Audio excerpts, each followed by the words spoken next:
আজকে বানাবো স্টার শেপের কুকি কাটার দিয়ে অ্যাস্থেটিক ক্যান্ডেল। প্রথমেই পুরাতন খাতার একটি মলাট নিয়ে নিয়েছি। এরপর আমি কুকি কাটারে আঠা লাগিয়ে সেটাকে মলাটের সাথে অ্যাটাচড করে নিচ্ছি। মোল্ডটা তেমন মজবুত লাগছিল না বলে আমি সাইড দিয়ে সুপার গ্লে লাগিয়ে নিয়েছি। এরপর এটাকে কিছুক্ষণের জন্য ড্রাই হতে দিচ্ছি। আমার গলাটা একটু অন্যরকম লাগতে পারে কারণ আমার ঠান্ডা লাগছে।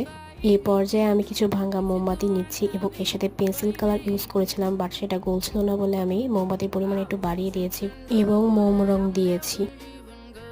আমাদের মোল্ডটাও এতক্ষণে ড্রাই হয়ে গেছে। এবার আমি মোমের গলানো অংশটাকে মোল্ডে ঢেলে নিচ্ছি এবং সুতাটাকে লাগিয়ে নিচ্ছি। ক্যান্ডেলটা সেট হয়ে গেলে আমি সাইডের ফোম ক্লে এবং কাগজগুলোকে কেটে নিচ্ছি এবং খুবই সাবধানতার সাথে ক্যান্ডেলটাকে মোল্ড আউট করে নিচ্ছি।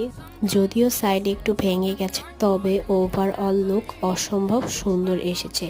তোমরাও চাইলে বাসায় থাকা কুকি কাটার দিয়ে এটা ট্রাই করতে পারো।